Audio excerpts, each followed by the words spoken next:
akan mendengarkan kebenaran firman Tuhan, tapi mari kita mempersiapkan hati dengan terlebih dahulu kita menaikkan doa.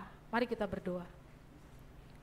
Tuhan Allah Bapa yang bertahta di dalam kerajaan surga, terima kasih untuk anugerah-Mu yang berlimpah bagi kami, dan kami hari ini datang dengan hati yang terbuka untuk dipimpin oleh Roh Kudus mendengarkan kebenaran firman Tuhan. Berkatilah setiap jemaat-jemaat-Mu yang hadir pada hari ini ya Tuhan, supaya hatinya boleh dilembutkan oleh Engkau ya Tuhan, supaya firman Tuhan dapat berbicara pribadi lepas pribadi, dan juga berkatilah hamba-Mu yang menyampaikannya, urapilah dengan kuasa Roh Kudus, pertolongan Roh Kudus kiranya Engkau nyatakan bagi hamba-Mu di dalam segala kekurangan untuk menyampaikan kebenaran firman-Mu. Apabila mungkin ada di antara kami datang dengan beban berat dan pergumulan, mohon belas kasihan Tuhan, agar Tuhan boleh menggantikannya dengan sukacita dan pengharapan kekal yang datangnya daripada Engkau. Terima kasih Tuhan. Kami serahkan waktu pemberitaan firman Tuhan ke dalam tangan-Mu. Dalam nama Yesus kami berdoa dan mengucap syukur. Amin. Bapak Ibu Saudara yang terkasih, kita akan membaca bagian firman Tuhan yang terambil dari Matius 15 ayat 1 sampai 9. Matius 15 ayat 1 sampai 9. Kita akan membacanya secara bergantian. Saya ayat yang ganjil, Bapak Ibu Saudara ayatnya yang genap. Pada ayat yang ke-9 kita membacanya bersama-sama. Ya, di sini saya memakai Alkitab TB2. Bapak Ibu Saudara mungkin ada yang masih TB1, ada yang pakai TB2 juga ya. Oke, enggak apa-apa ya, kita baca secara bergantian. Ya. Perintah Allah dan adat istiadat Yahudi. Kemudian datanglah beberapa orang Farisi dan ahli Taurat dari Yerusalem kepada Yesus dan berkata,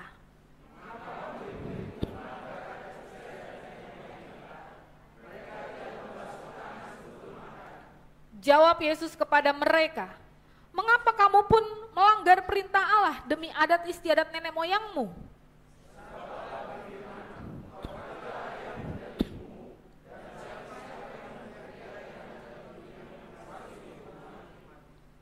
Namun kamu berkata, siapa saja yang berkata kepada ayahnya atau ibunya, segala bantuan yang seharusnya engkau terima dariku adalah persembahan kepada Allah.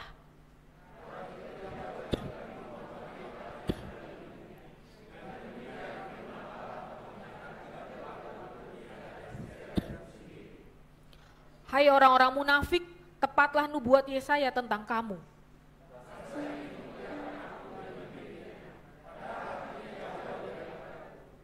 Ayat 9 bersama-sama, percuma mereka beribadah kepadaku, sementara ajaran yang mereka ajarkan ialah perintah manusia. Demikian pembacaan firman Tuhan, berbahagialah setiap kita yang membaca, merenungkan, dan memeliharanya. Haleluya.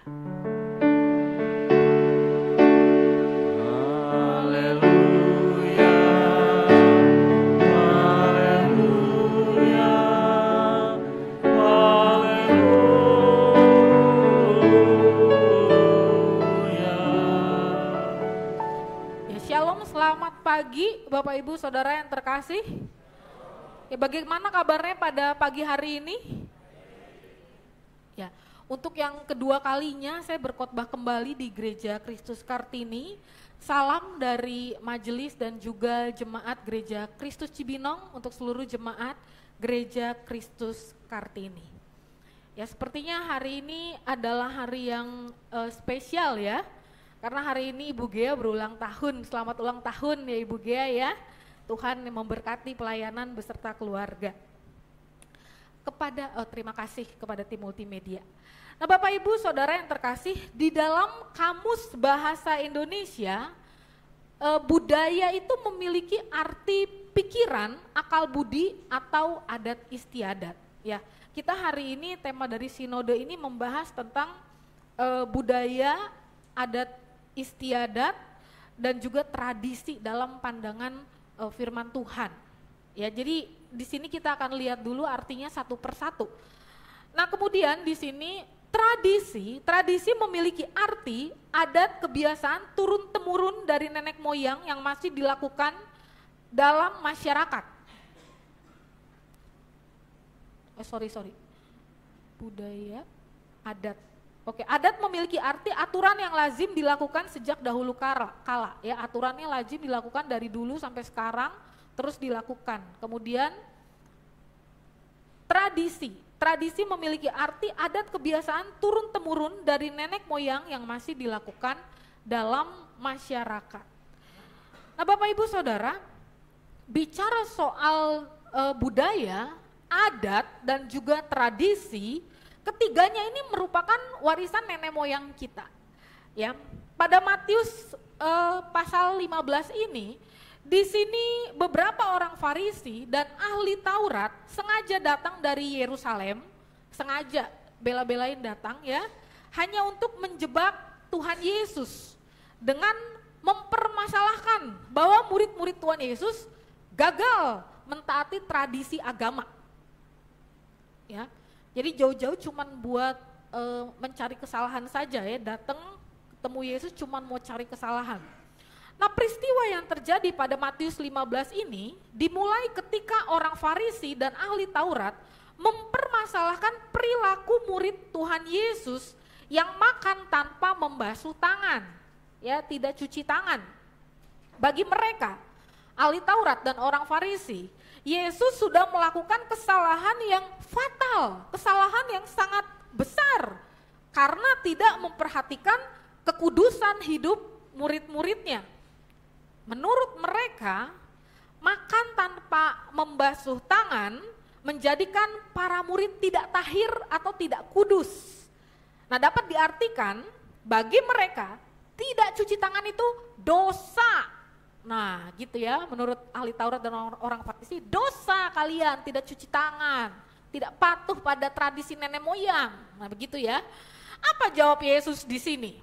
Di sini Yesus menjawab, justru Yesus di sini menegur orang-orang Farisi dan ahli-ahli Taurat, ya. Yesus mengatakan bahwa tradisi yang mereka jalankan tidak sesuai dengan kehendak Allah. Mereka melanggar perintah Allah demi yang namanya adat istiadat.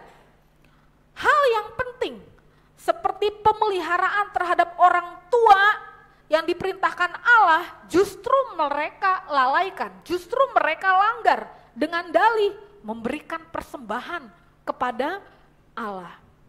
Maaf, saya tidak bisa membiayai orang tua, saya tidak bisa biayai papa mama. Karena uang saya sudah saya berikan untuk persembahan di gereja.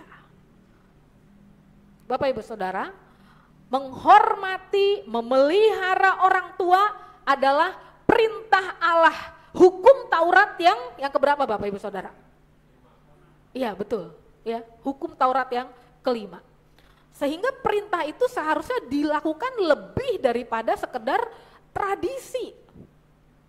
Lebih dari tradisi, namanya kita punya papa mama kita mungkin di masa tua hidup dalam kekurangan, ya, karena sudah tidak punya penghasilan dan sebagainya. Tentu sebagai anak wajib untuk membantu, untuk menolongnya.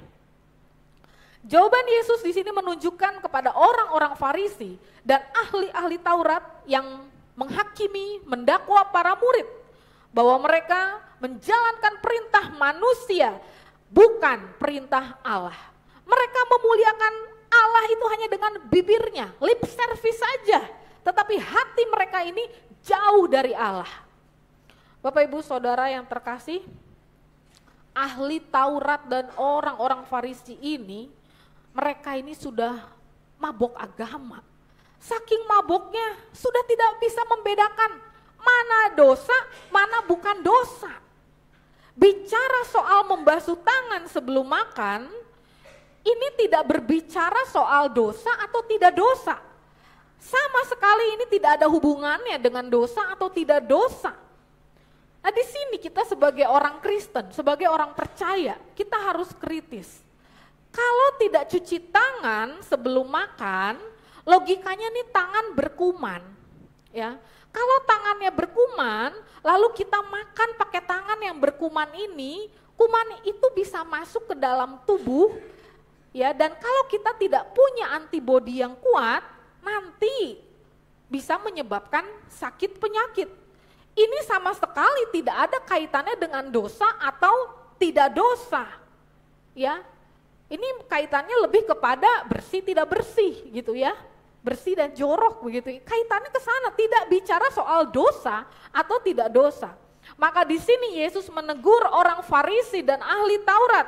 Mereka sebagai pemuka agama tidak mengajarkan perintah Tuhan.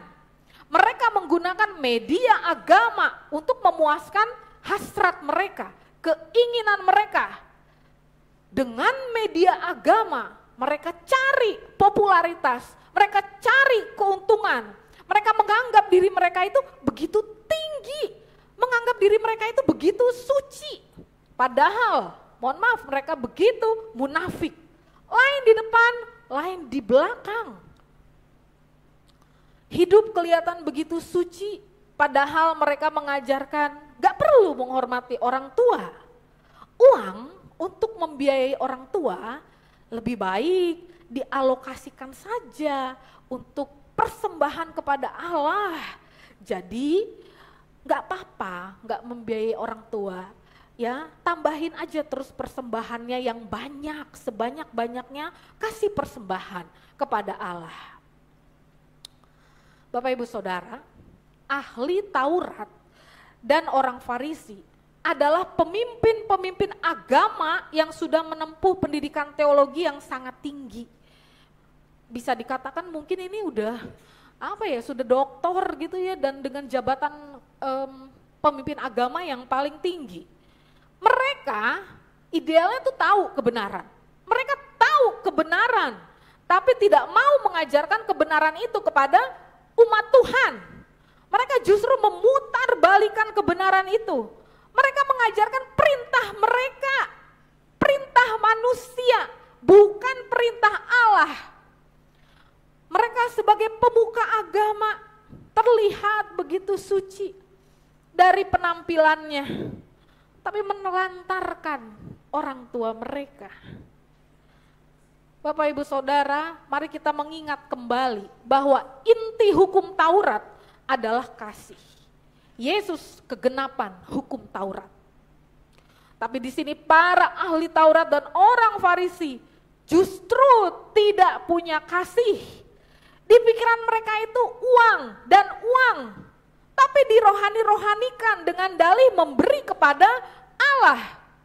Saya nggak tahu ya, jangan-jangan mereka suka ngambilin persembahan atau bagaimana ya? Saya nggak tahu ya, karena demi uang mereka sampai rela tidak menolong orang tua. Tradisi-tradisi disisipkan oleh ahli Taurat ke dalam agama. Kalau orang lain tidak melakukan tradisi-tradisi yang mereka inginkan itu, maka ahli-ahli Taurat dan pemuka agama langsung menghakimi orang. Oh, kamu tidak melakukan tradisi ini, kamu tidak melakukan tradisi itu dari nenek moyang kita, dosa kamu. Hei, kamu tidak cuci tangan, kamu tidak kudus, dosa kamu ya.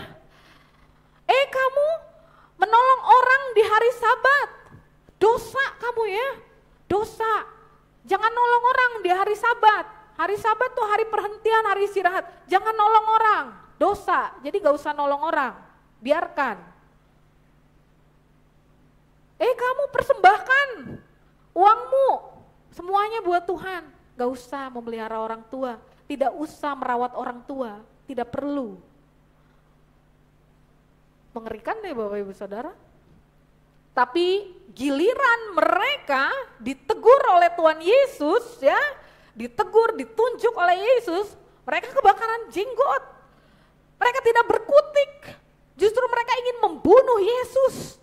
Mereka hanya bisa menghakimi orang, merasa diri paling benar, tapi kesalahan sendiri tidak mau ditegur oleh orang.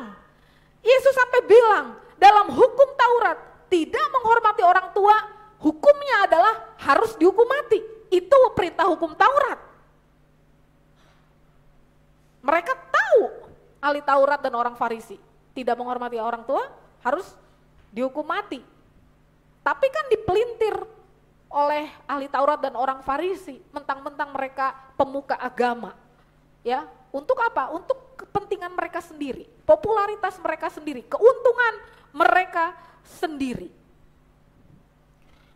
Nah, Bapak Ibu Saudara yang terkasih, Yesus di sini mengajarkan bahwa kebenaran firman Tuhan jauh lebih tinggi dari tradisi, adat istiadat, dan budaya apapun.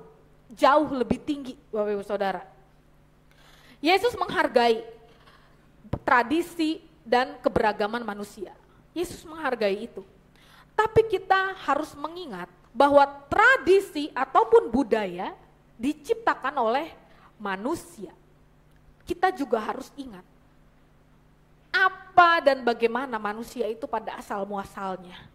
Manusia sudah jatuh ke dalam dosa. Demikian halnya dengan budaya, tradisi, dan adat istiadat yang diciptakan oleh manusia pasti sudah terdistorsi oleh dosa karena diciptakan oleh manusia berdosa. Nah, Bapak Ibu Saudara, Pendeta Stephen Tong mengajarkan bahwa Yesus lebih tinggi dari budaya, tradisi, dan adat istiadat harus ditundukkan di bawah terang kebenaran firman Tuhan. Nah, tempo hari ada jemaat bertanya begini, boleh nggak kita memakan makanan yang sudah dipersembahkan kepada dewa atau leluhur? Boleh nggak Bapak Ibu? Boleh? Boleh? Boleh? Boleh, ada yang bilang boleh, ada yang bilang nggak boleh? Nah, pertanyaan seperti ini memang harus dijawab dari pandangan Alkitab ya, bukan pandangan pribadi. Nah, di sini coba kita buka dari Daniel pasal 1 ayatnya ke-8. Ya, boleh di sini saya pakai TB2 ya. Kita baca sama-sama serentak ya supaya sama kata-katanya. Karena di TB1 memang ada perbedaan kata di sini ya. Oke, kita baca sama-sama Daniel 1 ayat 8. 1, 2, 3. Daniel bertekad untuk tidak menajiskan dirinya dengan santapan raja dan dengan anggur yang biasa diminum raja. Ia pun meminta kepada pemimpin pegawai istana agar diizinkan untuk tidak menajiskan dirinya. Kenapa di sini Daniel dan kawan-kawannya, ya Daniel dan kawan-kawannya tidak mau makan makanan santapan raja? Padahal makanan yang dimakan raja pasti makanan yang mewah, makanan yang bergizi. Kenapa Bapak Ibu Saudara? Jawabannya adalah karena jika Daniel dan kawan-kawannya makan makanan santapan raja, maka mereka akan terikat dengan otoritas raja. Makanya Daniel dan kawan-kawannya nggak mau makan makanan santapan raja. Ketika mereka terikat pada otoritas raja, mereka harus tunduk penuh pada otoritas raja. Apapun yang disuruh oleh raja itu harus mereka lakukan. Nah, kita perlu tahu di sini dalam konteks perjanjian lama ini, terutama orang-orang Babel di perjanjian lama, orang-orang Babel tidak menyembah Allah. Ya. Maka ketika Daniel dan kawan-kawannya, jika mereka sampai terikat dengan otoritas Raja Babel, mereka pun harus menyembah dewa-dewa Babel. Mereka pun harus menyembah raja. Ya, oleh karena itu Daniel dan kawan-kawannya tidak mau makan makanan santapan raja. Nah, kemudian ini latar belakangnya ya. Kemudian kita akan lihat di konteks perjanjian baru. Konteks perjanjian baru 1 Korintus 10 ayatnya yang ke-28. Ya. 1 Korintus 10 itu kita baca sama-sama aja ya biar seragam di sini, boleh ditandai ya Bapak Ibu. Kita baca sama-sama 1, 2, 3. Kalau seorang berkata kepadamu, itu persembahan berhala, janganlah engkau memakannya. Oleh karena dia yang mengatakan hal itu kepadamu dan karena keberatan-keberatan hati nurani. Nah, kita lihat di dalam konteks perjanjian baru. Kalau dalam konteks ayat ini, Paulus di sini melarang jemaat Korintus makan makanan berhala. Karena apa? Karena makanan-makanan tersebut adalah makanan dalam ritual perjamuan roh-roh jahat. Apalagi kondisi jemaat Korintus pada saat itu, kondisi kerohanian mereka itu sungguh kacau Bapak Ibu Saudara. Dan mereka punya background dulunya memang penyembah berhala gitu ya. Jadi mereka ada kecenderungan untuk menyembah berhala. Ya. Kalau misalnya mereka makan makanan berhala, ini akan menjadi pemicu mereka untuk kembali kepada penyembahan berhala dan akan jadi batu sandungan juga untuk orang-orang Kristen yang ada di Korintus. Gak apa-apa ya kalau gitu kita bisa juga nih ya ada berhala ini terus juga ada Tuhan Yesus. Nah, bisa sampai seperti itu. Maka di sini Paulus melarang keras jemaat Korintus untuk tidak makan makanan berhala oleh karena background mereka seperti itu.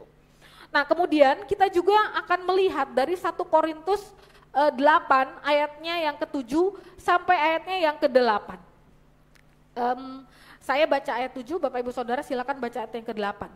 Tetapi tidak semua orang yang mempunyai pengetahuan itu. Ada orang yang karena masih terus terikat pada berhala-berhala, makan daging itu sebagai daging yang dipersembahkan kepada berhala. Oleh karena hati nurani mereka lemah, hati nurani mereka itu dinodai olehnya. Silakan.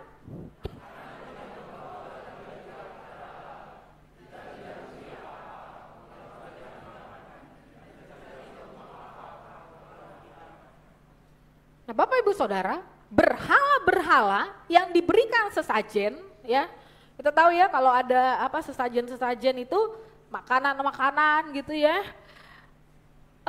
Berhala-berhala itu tidak bisa merubah makanan menjadi lebih berkhasiat, menjadi lebih diberkati.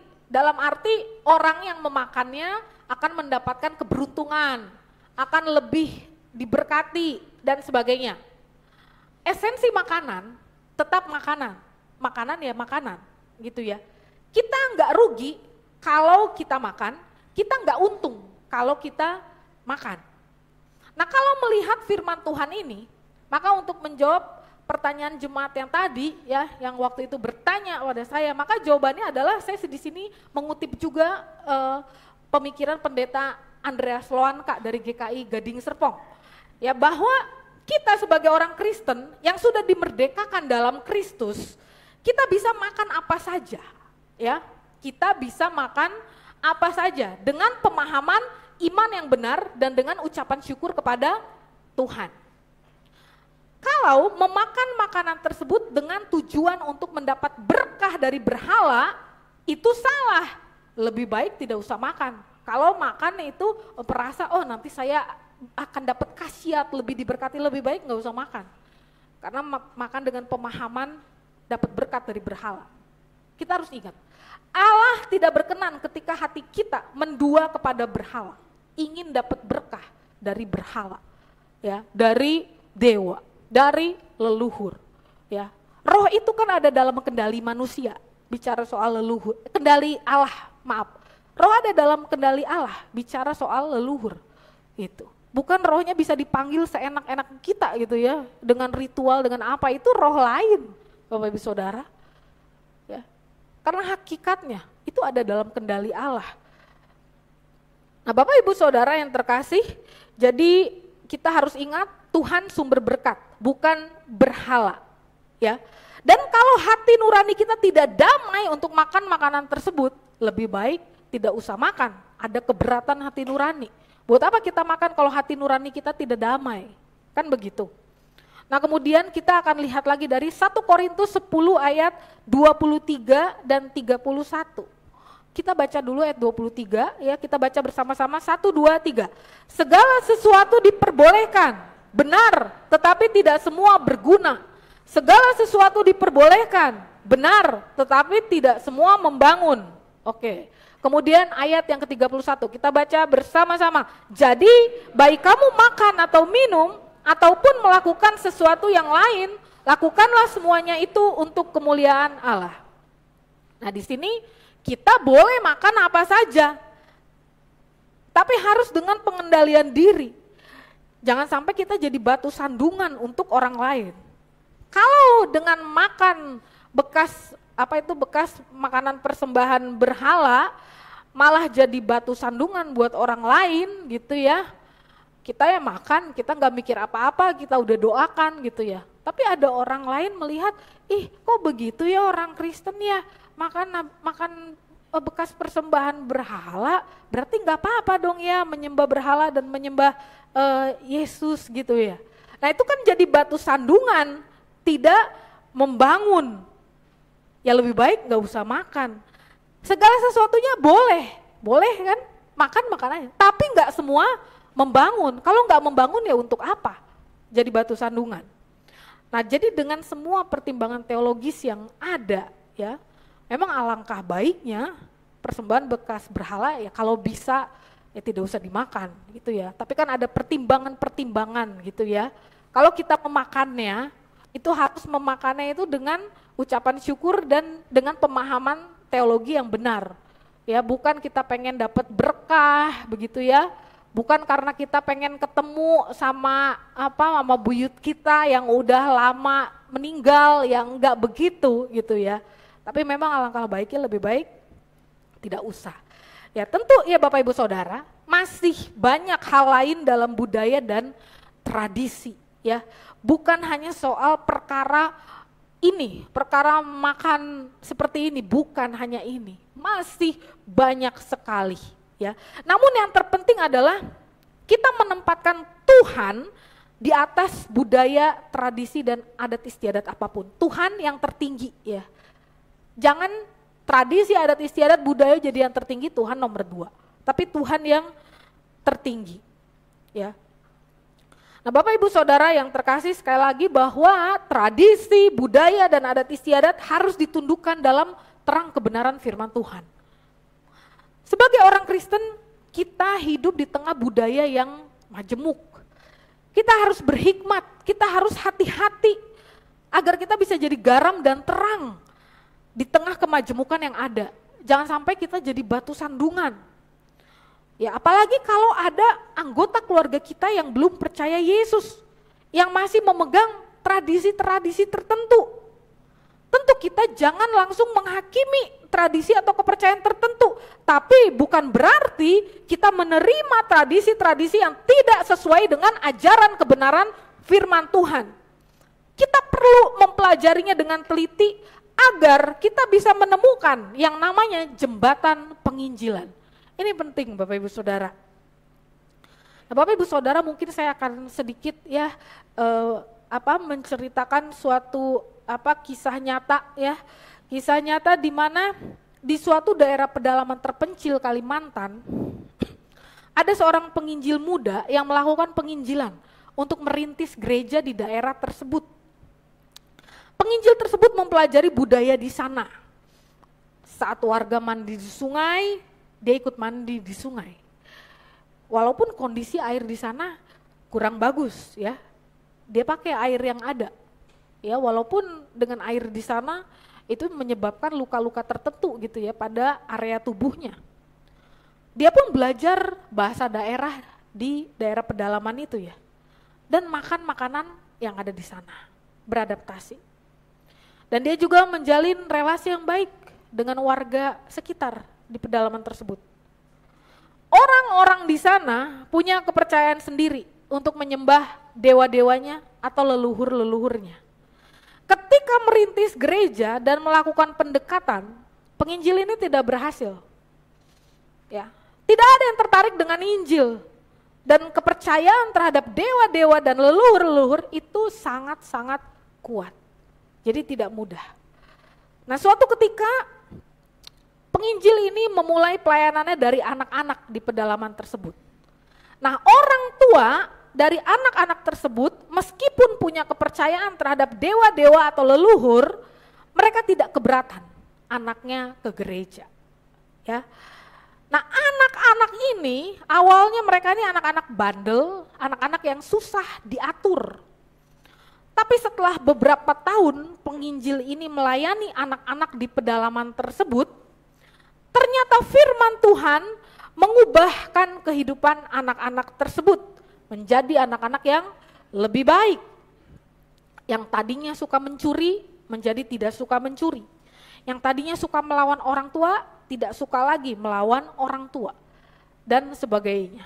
Ya maka Bapak Ibu Saudara, anak-anak itu gampang dibentuk ya. Dibentuk yang baik, dia bisa melekat begitu lama gitu ya. Masa yang paling baik untuk pembentukan karakter ya bagi anak-anak. Nah Bapak Ibu Saudara yang terkasih, ketika anak-anak tersebut mengalami perubahan hidup ya, nah orang tua mereka menjadi bertanya-tanya, menjadi bingung, kok bisa ya ini anak-anak jadi berubah ya, anak saya berubah begini ya, terus anaknya orang tua yang lain, oh iya anak saya juga ya, semenjak itu tuh ya datang belajar di gereja gitu ya, jadi baik tuh ya tuh anak-anak begitu ya, padahal dulu mau bandel banget gitu dan sebagainya begitu ya. Nah Bapak Ibu Saudara yang terkasih, suatu ketika orang tua dari anak-anak ini berbondong-bondong datang ingin beribadah ke gereja. Padahal dulu mereka menolak Injil. Mereka mau bergereja, mau terima Yesus karena mereka melihat anak-anak mereka mengalami perubahan hidup sejak terima Tuhan Yesus. Oleh karena itu mereka juga pengen mengenal Yesus, mereka penasaran, siapa itu Yesus? Begitu, kok bisa merubah anak-anak ini? Saya aja nggak bisa atur nih anak-anak, tapi kok bisa anak-anak ini berubah? Nah, Bapak Ibu Saudara, oleh karena itu, kita perlu menghargai keberagaman budaya yang ada, mempelajari budaya yang ada, dan menjalin relasi yang baik agar ada jembatan penginjilan. Penginjil tadi membuat jembatan penginjilan dengan orang tua anak-anak tersebut. Meskipun orang tuanya menolak Injil, tapi karena relasinya baik dan menghargai budaya, maka orang-orang tua itu mengizinkan anak-anaknya untuk ke gereja. Dan ternyata ketika anak-anaknya mengalami perubahan hidup, orang-orang tua mereka juga ingin percaya Yesus. Gereja di pedalaman tersebut tadinya isinya hanya anak-anak kecil. Ya, akhirnya banyak orang-orang dewasa ikut bergereja dan menerima Yesus. Bapak Ibu Saudara yang terkasih, kiranya kita diberikan hikmat oleh Tuhan di dalam menyikapi banyaknya budaya, ada tradisi serta perbedaan-perbedaan yang ada. Sehingga kita sebagai anak-anak Tuhan dapat menjadi garam dan terang, menjadi berkat dimanapun Tuhan menempatkan kita. Amin. Tuhan memberkati. Mari Bapak Ibu Saudara, kita mengambil waktu teduh sejenak di hadapan Tuhan untuk merenungkan kembali kebenaran firman Tuhan yang sudah kita dengarkan.